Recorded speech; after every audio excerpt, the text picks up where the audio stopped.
nous voudrions Frédéric Nious, président de Chasse, Pêche, Nature et Tradition, et moi-même, président du Mouvement pour la France, accueillir ici à Paris, ce matin, notre ami commun, Declan Ganley.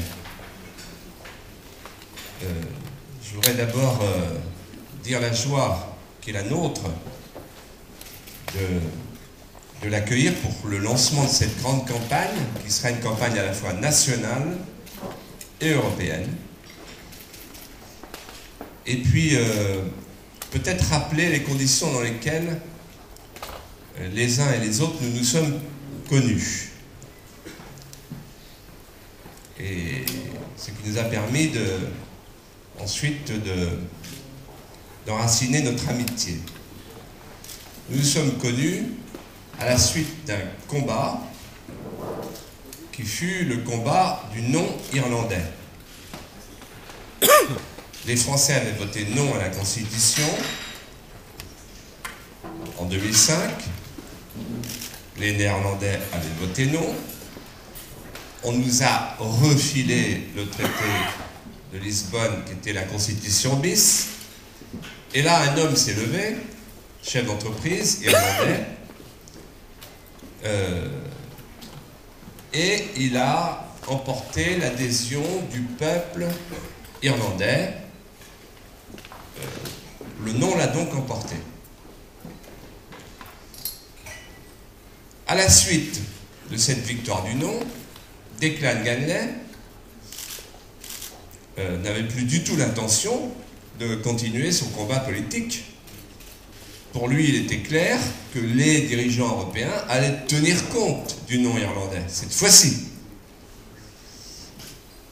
Et que donc l'Europe allait avoir enfin, l'Europe des dirigeants allait avoir enfin un comportement démocratique. Les Français ont voté non, les Néerlandais ont voté non, les Irlandais votent non. Décidément, il vaut mieux écouter les peuples que les dirigeants.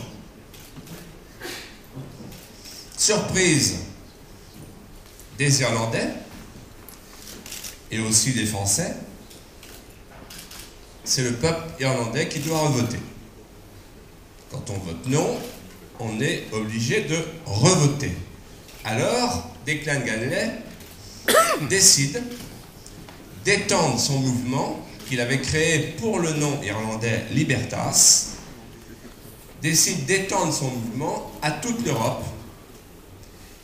Il prend contact avec un certain nombre de responsables européens et c'est à ce moment-là qu'il est entré en contact de manière discrète avec nous-mêmes, Frédéric Nious et moi-même, en nous disant, écoutez, voilà, il faut que aux prochaines élections européennes, la question soit posée à tous les peuples européens et que nous-mêmes, les idées que nous présentons, le refus du traité de Lisbonne et l'affirmation d'une Europe démocratique, contrôlée par les peuples, soient au cœur du débat des prochaines élections européennes. Le référendum que les peuples n'ont pas eu, il faudra que les élections européennes en tiennent lieu.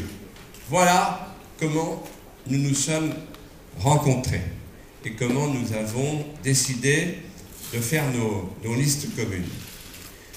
Nous allons donc mener une double campagne, et je dis à la fois nationale et européenne.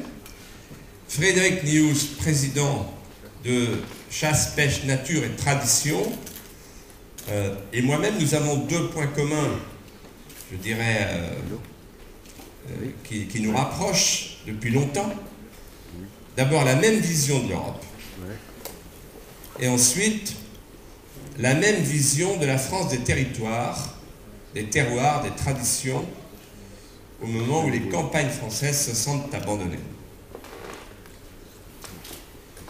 Nous allons donc mener une campagne de terrain, et nous allons mener aussi une campagne européenne, avec Declan Ganley, puisque, comme il vous le dira dans quelques instants, Libertas sera présent dans les 27 pays européens de l'Union européenne.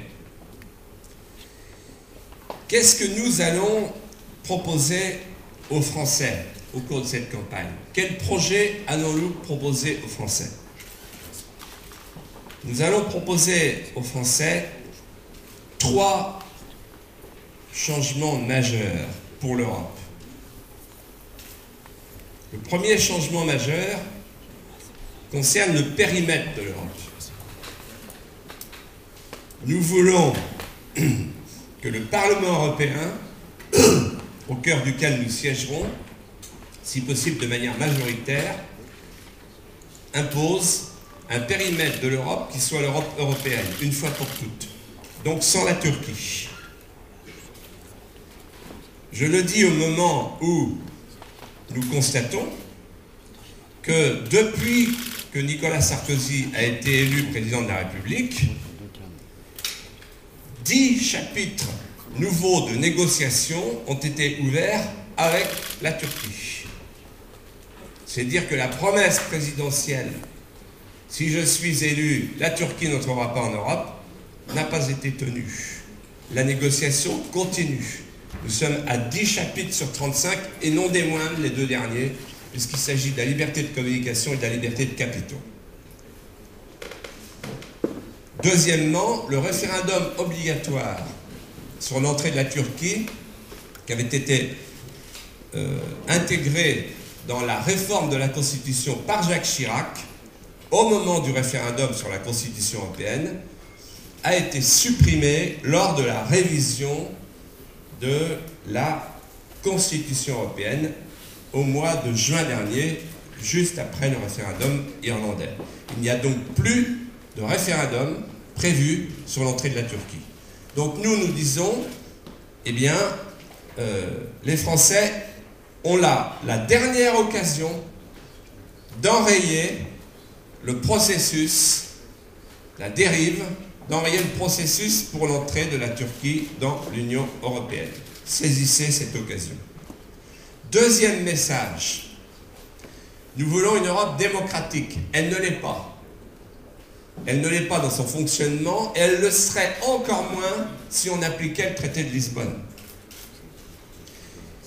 C'est là tout le combat mené par le héros du nom, héros dans les 2 écritures, des clans de Ganley. Nous reprenons ce combat à notre compte avec tous les peuples européens qui disent « Nous ne voulons pas du traité de Lisbonne, redite de la Constitution européenne, qui nous engage dans une voie qui n'est pas démocratique. Nous voulons introduire la démocratie dans les institutions européennes et pour commencer, nous voulons que la démocratie soit entendue par les dirigeants européens comme la règle suivante, on respecte la parole des peuples. Un peuple qui dit oui, un peuple qui dit non n'a pas à revoter. Le respect de la parole des peuples. Nous voulons restituer au peuple l'Europe des peuples. Voilà le deuxième changement. Il est évidemment considérable quand on sait que, par exemple, sont en préparation dans les heures qui viennent une réglementation pour faire du vin rosé avec du vin rouge et du vin blanc, pour échapper, je cite la Commission, aux contraintes œnologiques, ou encore